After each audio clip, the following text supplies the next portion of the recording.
As kids in karting, we know overtaking on the outside, there's a certain element of risk that comes with that, and they're amazing overtakes when they come off, but the chances are quite slim. So, there's only one direction I was going, and I was going to, close the line because that's my right to do so. Oh boy, the plot thickens because reportedly George Russell is absolutely terrified by what he has seen inside his own garage, and his aggressively physical defense against his 19-year-old teammate in the Canadian sprint was the first real psychological warning shot that he desperately needs to disrupt Kimi Antonelli's rhythm before the entire Mercedes power balance permanently tilts toward the teenager. That is the real contract here, because on paper this was just one sprint fight on lap 6 where Antonelli tried to go around the outside and Russell squeezed him hard over the grass. I need to check it as well, to be fair. I was quite well alongside and there was definitely contact, so I need to recheck that. But underneath it, this was about the exact moment Mercedes' polished succession plan stopped looking like harmony and mutated into a toxic high-speed family argument at 300 kilometers per hour. Coming into Canada, Russell was already dozens of points behind Antonelli, a gap that creates a political nightmare inside the garage, because every win from the teenager makes the team leader label feel less attached to Russell and more like an outdated pre-season assumption that got entirely overtaken by reality. So if you want these Formula One drama breakdowns before the weekend narratives get flattened into simple result graphics, hit subscribe right now, because this is about the moment a teenager stopped being treated like the future and started being treated like a present tense threat. The sacred violation occurred in that sprint when Antonelli, carrying the aura of a championship leader and expecting the clean outside lane respect his smooth driving usually commands, was ruthlessly denied by Russell, who forced him into the grass just to plant doubt and interrupt the prodigy's terrifying momentum. Antonelli instantly jumped on the radio and called the defensive maneuver very naughty, a documented receipt that proved the icy prodigy felt genuinely wronged and robbed by his own teammate. Russell defensively insisted it was simply firm racing for the lead, and the stewards agreed enough to take no action. But the emotional damage was already inflicted and the psychological warfare was working. First of all, I enjoyed also to watch it. We want to see racing and overtaking, and for me these moments are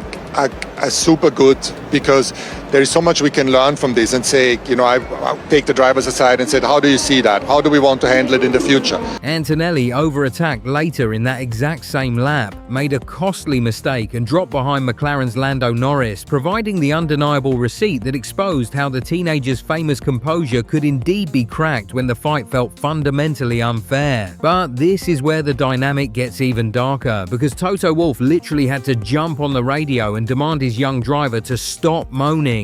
As a team, we had so many situations where it was bittersweet.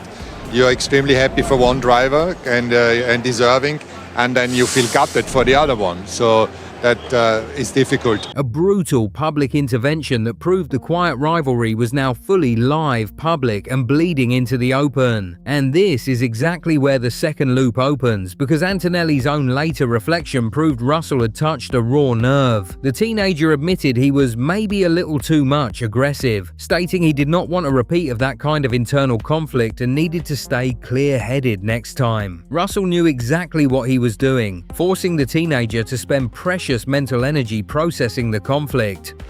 Let's check the flag. Yeah, if we need to race like this, then good to know.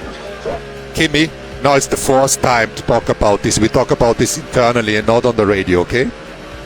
But less than 24 hours later, Antonelli's reaction to this disrespect showed why he is a terrifying championship threat. He lined up alongside Russell for the Canadian Grand Prix, swallowed his anger, and refused to seek blind, destructive revenge in Turn 1, instead opting to race cleanly in a tense, high-pressure duel until Russell's power unit suddenly failed, abruptly retiring the older Brit mid-fight. Antonelli did not overdrive to prove a point. He expertly managed his tyres, survived the changing conditions, and won the race by nearly 11 seconds over Lewis Hamilton, stretching his championship lead to a massive 43 points. And the true promise of destruction was in his coldly professional post-race quote when he stated it was "not the way I wanted to win, but we'll take it." He banked his 4th consecutive victory, the first time in Formula One history a driver's first 4 wins came back-to-back, without a shred of guilt or over-celebration, proving he could convert his teammates' disaster into absolute championship math.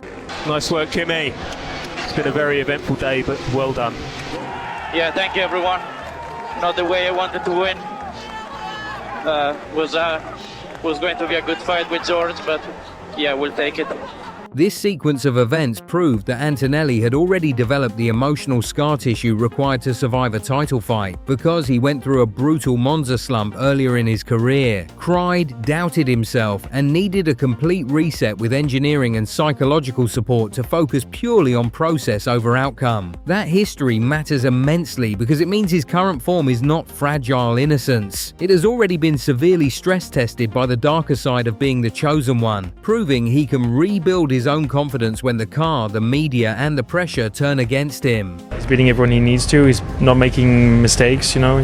There's been a lot of qualifyings where the qualifyings have still been close, but he's performing under pressure and he's dominating the races. So I expected him to take a good step. I don't think anyone expected him to win 5 in a row at this point of the season. But then, out of nowhere, a third loop opens because the fear of Antonelli is not isolated to the Mercedes garage. Just look at Miami, where Lando Norris was left gutted after losing a winnable race to the teenager's flawless strategy. Norris openly called Antonelli incredible, but immediately followed it up by calling him annoying, complaining bitterly that he himself should have boxed first and could have won. That is competitive irritation leaking through polite wording. The reigning champion is admitting that a 19-year-old executing a clean undercut is getting deeply under his skin. Norris believed McLaren had the race in their hands, so when Antonelli converted the small strategic window into victory, it was not neutral admiration. It was raw irritation built on forced respect. Norris was frustrated precisely because Antonelli gave him no rookie mistakes to attack, no lockups to mock, just perfect execution that denied the champion a victory he felt belonged to McLaren. And that execution is exactly what champions respect and resent the most when it belongs to someone else, because raw speed can easily be explained away as youth, confidence, or a temporary car advantage. But flawless execution under intense pressure means the teenage rival is already thinking like he belongs at the very top. Every time Norris calls him incredible, he is publicly admitting that Antonelli is not waiting his turn. Can Kimi keep this form? Is wow.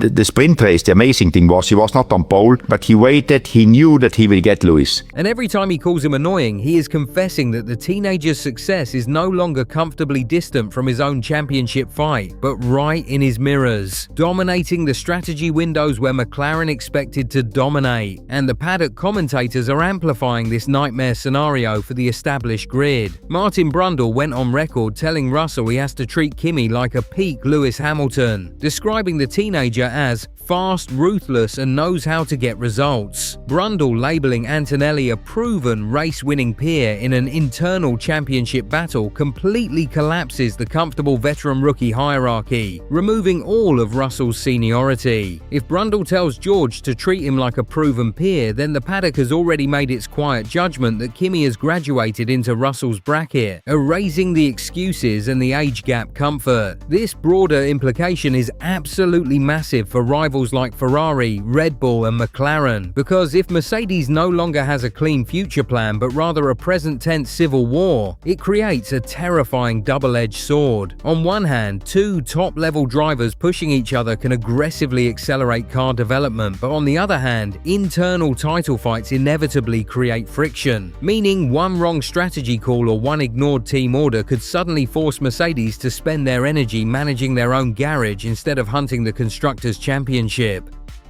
Russell is suddenly bleeding status, forced into the awkward role of chasing his teenage teammate and publicly admitting he now has to beat this teenager who shares an equal voice in Mercedes car development. It's Nico Rosberg and Hamilton's onto the grass, and Hamilton's had a massive crash and he's crashed into his teammate. The two Mercedes come together. And that is where the fourth loop swings into Monaco, the ultimate confidence-killing circuit that was supposed to expose the young driver's inexperience. If Antonelli was going to crack under the mounting pressure, it should have been on those narrow, unforgiving streets where the barriers are inches away and every single lap feels like a qualifying run with severe consequences. The pressure was immense, especially after he explicitly admitted feeling the walls closing in during qualifying and noted he wasn't keen on the late standing restart. Really hard to describe. The rush of adrenaline was immense.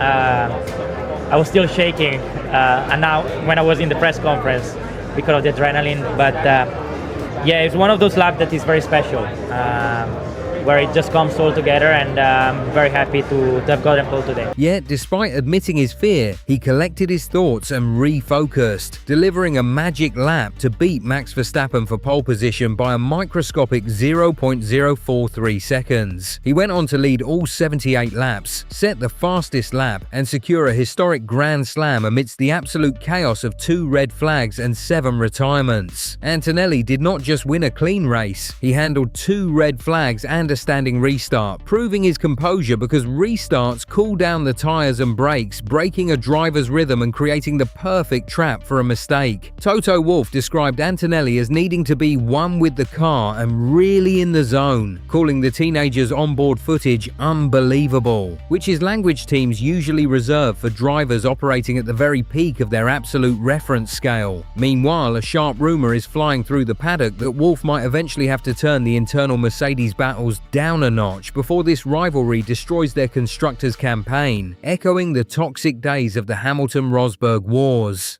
Another terrifying whisper suggests that older drivers on the grid are privately realizing their championship windows are rapidly squeezing shut because a teenager is dismantling the established order of the grid faster than anyone anticipated. Analysts are literally calling this rise exactly what F1 feared most, because the grid is confronting the reality that if a 19-year-old is waltzing to the title while still being incomplete, they are running out of time before a new regulation cycle locks down a permanent era. But the most ruthless part of this entire saga is the psychological chess Antonelli is playing off the track. Russell tried to crush the kid with the weight of expectations by publicly stating the title is his to lose and claiming that being behind in the points removes the pressure so he can just go out and race. Russell wanted the teenager to choke on the favorite label, turning the championship lead into a suffocating burden while framing himself as the resilient underdog. I mean, I don't really want to answer this.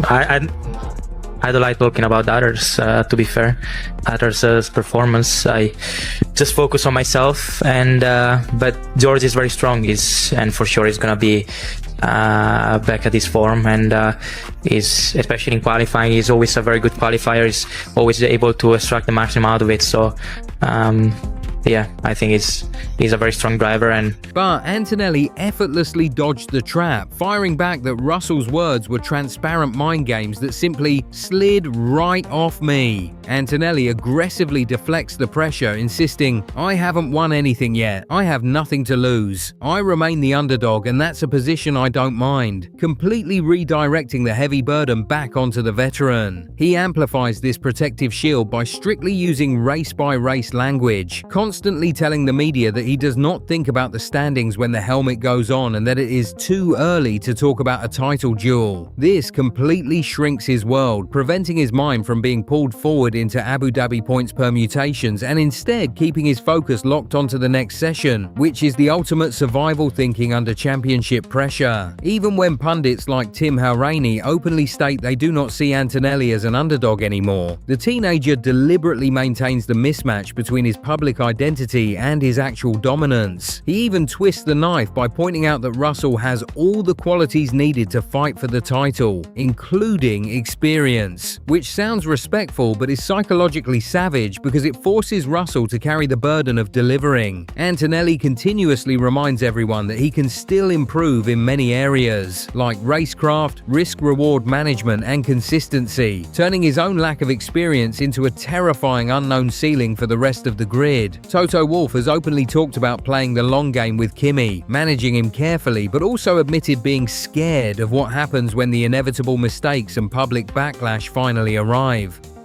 This confirms that Mercedes expects growth and chaos simultaneously, knowing that Antonelli will only come out the other side stronger, repeating a nightmare loop of speed, mistake, learning, and upgrading that will only widen the gap. The disrespect of the sprint shove ignited a reaction of flawless execution in Canada, and the payment is a teenage prodigy who is outdriving and outthinking the grid while constantly reminding them he hasn't even unleashed his full potential. So the debt is fully established, the psychological tension inside Mercedes is reaching an explosive boiling point, and the real unresolved question heading into the next race is whether Russell will snap and cross the line again to break Antonelli's composure, or if this 19-year-old will permanently lock down the entire Formula One era before the veterans even know what hit them. So make sure to check out our next deep dive to see exactly when this toxic garage war finally erupts.